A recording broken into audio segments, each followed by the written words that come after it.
Allora, tanto visto che la signora ha usato la lingua friulana, io presentando un lavoro di un persiano vi saluto alla persiana, Becheir, Rus Becheir, che vuol dire giorno buono.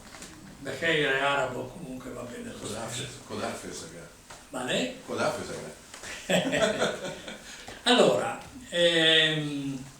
in questo lavoro bisogna tenere presente alcune cose un po' particolari dovute alla non so come va a cambiare.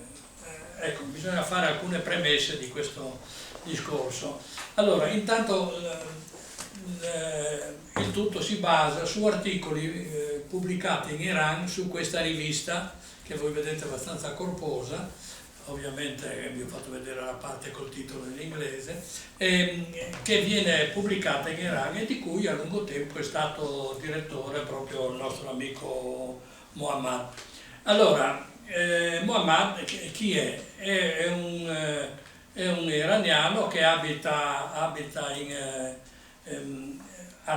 Teheran e comunque è nato nel 51, è stato anche in Italia, è stato anche al congresso, al seminario di gnomonica a Pianciano nel 2006 dove aveva presentato gli orologi dell'Iran e ha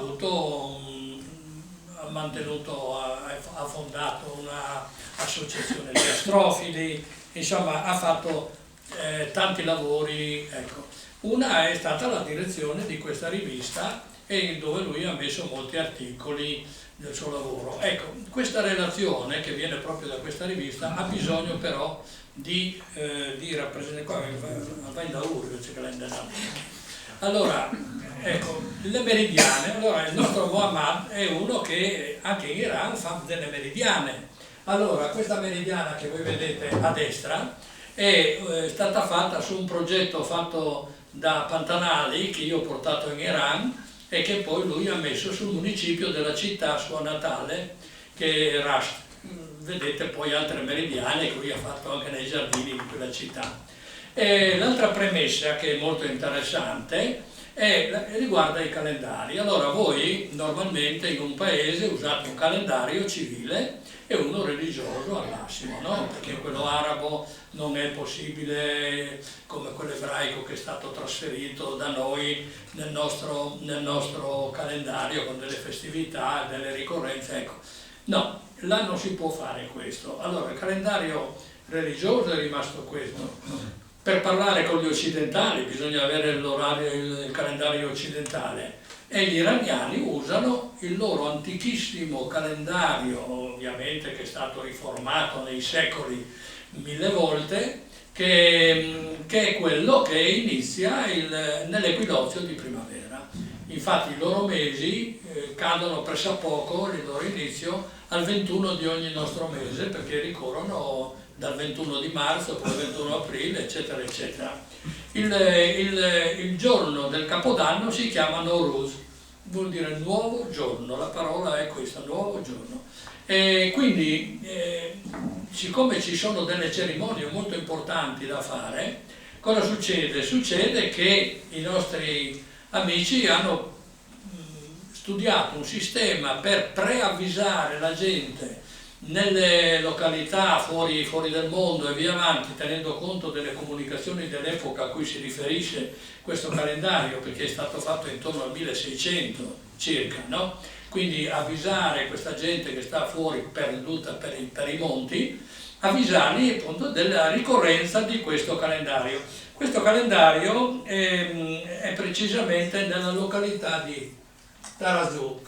Tarazout vuol dire, è una parola che vedremo un po' una parola composta che adesso cercheremo di individuare. Dove si trova questo calendario, questo posto?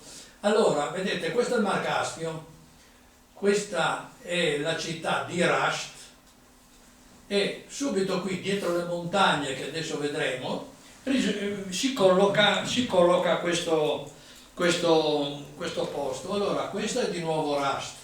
Oh, adesso sono troppo bravo. Allora, questa è Rasht. Vedete che è una città abbastanza grandina. Questo invece, questo puntino rosso che appena arrivate a distinguere, è il villaggio di cui parliamo, che è questo, che vedete dalla fotografia è veramente un villaggetto, in mezzo alle montagne, e la natura delle montagne, la notate come separano il mondo. Vedete, guardate cosa è verde di qua e guardate cosa è di là, cioè cambia completamente la natura. È un villaggio sperduto fra i moschi ed è anche in una zona un po' difficile dell'Iran, nel senso che le invasioni avute dall'Iran ha installato nel territorio anche lingue e comportamenti di tipo diverso. La zona di Rast è veramente persiana. Subito, qui a nord, entriamo nell'Azerbaigian iraniano, parlano turco. Subito scavalcate le montagne, siamo invece del Kurdistan, parlano curdo. Voi capite che non è che come qua che parliamo dialetti locali, lì proprio si snatura il mondo. E cosa hanno fatto? Hanno fatto questo lavoro. Lo strumento indicatore è un complesso che è formato da tre coni di pietre, e sono pietre, veramente pietre, nel senso proprio della parola, alti 2-3 metri, che sono messi su un crinale di una collina. Adesso io vi farò vedere, vedete le pietre, le vedete qui, ecco, e qua è il villaggio, e vedete sotto dal villaggio che come si vede da lontano questi elementi sono molto poco visibili, sono ai limiti della visibilità. Perché? Perché poi per essere proprio allineati con l'osservazione, perché servono per individuare il momento del transito del Sole all'equinozio di primavera, per avere questo preciso allineamento le dovete osservare da una moschea che è stata fatta da questo Bahadin o Sheikh Bahai, ed era uno suo studente che ha lavorato, uno studente che era molto in gamba, che lui anche ha espresso anche dei giudizi molto positivi. Voi mi direte, come mai una moschea è interessato da un astronomo? Le moschee vanno dirette verso la Mecca. Per fare questo lavoro ci vuole uno che sappia fare il suo mestiere. Ci sono delle tecniche particolari di osservazione dei tempi e via avanti, in maniera tale che la nostra ecco, vedete, il terzo cumulo di pietre è a 18 metri a sinistra del cono intermedio e indica il luogo proprio in cui sorge il sole il primo giorno di Farfardin. Voi vi immaginate che i persiani devono conoscere i nomi di 36 mesi, 12 perché gli europei, 12 sono quelli del calendario religioso e 12 sono quelli del loro calendario. E quindi il primo giorno di primavera, ecco che il sole sarà visto sorgere in corrispondenza di questo cumulo di pietre. Da dove si deve osservare? Si deve osservare da una moschea che è giù, che è quella costruita da quel signore. Il punto di osservazione è proprio una finestra di una moschea, la moschea di Tarazuj. La moschea prende il nome appunto probabilmente dal matematico, che questo è famoso matematico, lo si trova benissimo in internet. E i nomi delle pietre sono praticamente Karak, che hanno preso il nome turco, che vuol dire semplicemente che sono costruzioni di pietra. Ecco, qui vedete c'è tutta la comitiva che in una occasione andarono a osservare tutto il discorso, e qui vediamo proprio l'incriminato, il nostro Muhammad Bagheri, che aveva portato tutta questa comitiva per fare delle misurazioni. Il dislivello tra la moschea è di quasi 1000 metri, quindi non è che si sono passati informati a voce, devono aver studiato un sistema per comunicare in maniera da dare realizzare l'assoluta certezza dei lavori che facevano. Vi ricordo che l'ultimo riforma del loro calendario fu fatto da Omar Khayyam, e non è una riforma come quella del nostro calendario gregoriano di un giorno ogni 4 e via avanti.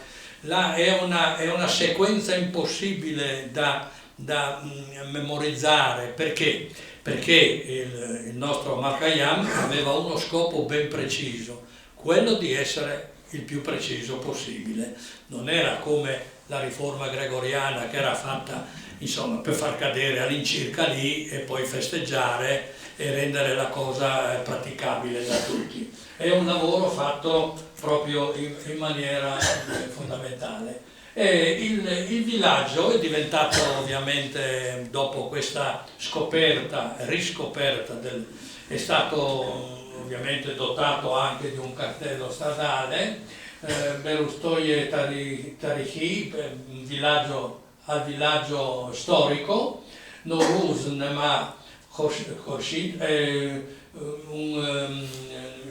Nowruz è il capodanno, dell'indicazione del sole. Tarazuj è il nome del villaggio, 3 chilometri, Khosomadid ben arrivati. Ecco, e questo è l'indicatore che proprio ci porta a vedere come questo è diventato quasi un simbolo del paese, no?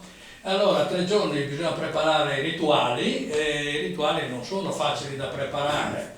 C'è il giovedì di fuoco, in cui si accendono dei fuocherelli per strada e voi dovete saltare i fuocherelli e dovete dire: dammi il tuo rosso e prenditi il mio giallo, vuol dire portati via le malattie che ho e dammi la salute che tu dai. Claudio, mancano 5 minuti.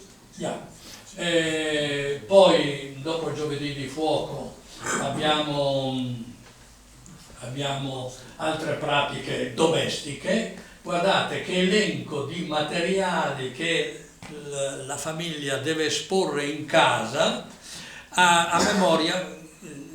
L'Iran, sapete, è il paese delle spezie, no? E quindi tutte queste spezie hanno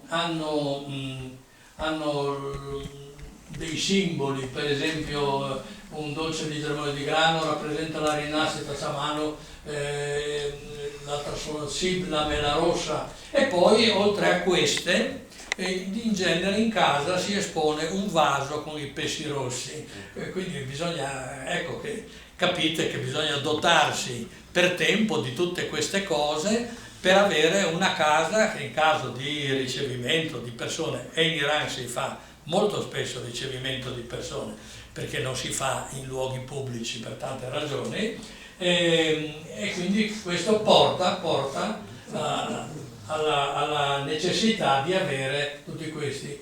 L'andamento meteorologico, si sa, come da noi, è un simbolo di quello che sarà il decorso dell'anno, e quindi anche questo sono tutte cose che vi fanno capire il valore simbolico del loro Capodanno come elemento terminatore in cui si parte con tutte queste conoscenze che poi saranno la guida della vita nel corso dell'anno. Torno a dirvi, avete visto comunque il paese in cui questo dispositivo esiste, un villaggio dimenticato dal mondo, veramente, e fu per questo che ebbero difficoltà a trovarlo e a conoscerlo, anche perché le comunicazioni in un paese del genere non è che sono poi al massimo delle loro possibilità. Il paese stesso ha preso il nome di Tarazuj. Perché? Perché, che poi, come al solito del paese, si chiama Tarasi. Perché questo nome? E qui è sorto un altro problema. I nomi dei segni zodiacali che noi usiamo sono entrati anche nel mondo arabo, quando la cultura araba dominava la comunicazione, e Tarazu è per l'appunto il nome del segno della bilancia in persiano. E perché della bilancia? Perché se quel posto lì è dove sorge il sole, il primo di dell'entrata nell'equinozio, c'è l'altro equinozio e anche nell'altro equinozio il Sole sorgerà allo stesso posto. Ovviamente non sorgerà negli altri punti, perché partirà dall'alto e scenderà giù, però il giorno del primo mese di Shahrivar, che è il settimo del mese del calendario persiano, sarà anche quello un giorno in cui il Sole sorgerà nello stesso punto. Quindi è una specie di orologio bifrontale. Claudio, abbiamo un minuto. Prego? Abbiamo un minuto. Un minuto. Hai visto? Inshallah. Allora, l'unico caso paragonabile, ci sono in giro, sempre nelle zone del Kurdistan, esiste il villaggio vicino a Muhammad, c'è una roccia chiamata Bardai Burà, grande roccia, esiste qualche cosa che assomiglia a quello lì, ma non dello stesso livello. Lungo il lato est del paese c'è invece un solco naturale in cui il primo giorno di Fafardin, che è il giorno del Capodanno, l'ombra di una pietra miliare si affianca a quella di questo solco, c'è una specie di parallelo, però non ha la stessa precisione, puntualità di quella che vi ho detto adesso. Un altro indicatore si trova in un villaggio, non c'entra, vorrei chiarirvi, il san non è il san di un santo, è una parola che ha tutti altri significati. Però anche questo indicatore si trovava in un villaggio e qui però la segnalazione è stata distrutta e ormai non abbiamo più. Ecco, quindi questo vi fa capire come in questi paesi isolatissimi, fuori dal mondo, la gente aveva bisogno, perché non c'erano le comunicazioni oltretutto, no? Aveva bisogno veramente di strumenti locali per sapere le giornate e le festività che lì avanti, perché molte volte i conteggi che si facevano non erano tanto efficaci. Grazie.